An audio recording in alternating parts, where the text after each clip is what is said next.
लोकसभा चुनाव में जो बीजेपी का हाल हुआ है, कहीं ना कहीं इसका बड़ा कारण उत्तर प्रदेश की कम हुई सीटों को माना जा रहा है और शायद यही वजह है कि योगी आदित्यनाथ के नाम से बीजेपी के जो बड़े बड़े नेता उलझने से डरते थे, आज वो भारतीय जनता पार्टी की इस हालत का जिम्मेदार सीधे तौर पर योगी आदित्यनाथ को ठहरा रहे हैं। और ये बात कहीं ना कहीं सही भी है।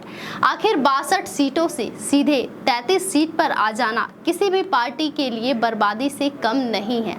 बीजेपी के सूत्रों से तो खबर ये भी आ रही है कि इस उपचुनाव में अगर बीजेपी का यूपी में प्रदर्शन अच्छा नहीं रहा तो मुख्यमंत्री योगी आदित्यनाथ को पार्टी की आला कमान साइड कर देंगे। अब इन उड़ती हुई खबरों के बीच रविवार को सीएम योगी आदित्यनाथ ने इलेक्शन के हारने के कारणों पर अपना तर्क दिया है। नमस्कार, मैं शशि और आप देख रहे हैं देश नीति।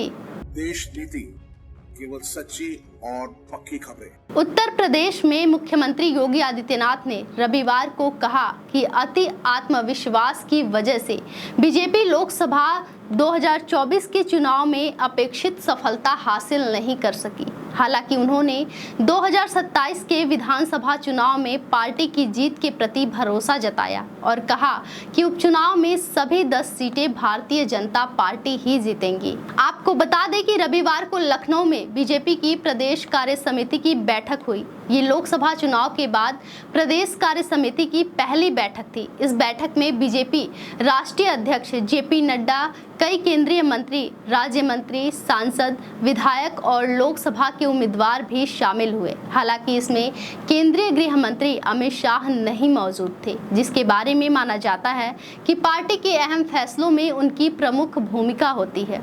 यह बैठक ऐसे समय हुई जब लोकसभा चुनाव में झटका लगने के बाद अभी एक दिन पहले ही 7 राज्यों में 13 विधानसभा सीटों पर हुए उपचुनाव में भी बीजेपी को मायूसी हाथ लगी है।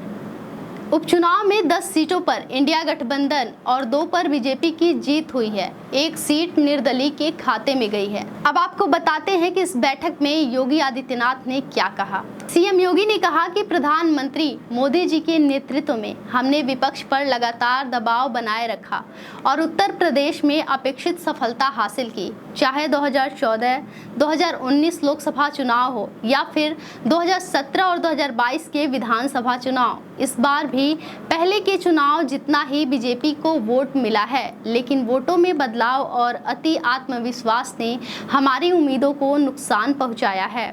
इसकी वजह से विपक्ष जो पिछले चुनाव में धाराशाही हो गया था, आज डिंगे हाँक रहा है। लोकसभा चुनाव के बाद बीजेपी की प्राथमिकता में उत्तर प्रदेश के किले को बचाना है। यहाँ पिछले 1 दशक में बीजेपी ने चुनाव में ऐतिहासिक प्रदर्शन किया है और 2027 का विधानसभा चुनाव भी पार्टी के लिए एक बड़ा इम्तिहान जैसा होगा। दोस्तों, अब एक सवाल और भी उठता है, क्या 400 पार का नारा देने वाली बीजेपी अब फिर से कभी जनता के मन में अपने प्रति विश्वास दिला पाएगी? क्योंकि लोकसभा चुनाव के बाद से बीजेपी लगातार चारों ओर से हारती हुई दिख रही है। अब आगे क्या होगा, ये तो चुनाव के बाद ही पता चलेगा। खैर, आपको हमारी ये खबर कैसी लगी, कमेंट में हमें ज़रूर बताइए और ऐसे ही तमाम वीडियोस के लिए हमारे चैनल को लाइक करें, शेयर करें और सब्सक्राइब करें। नमस्कार।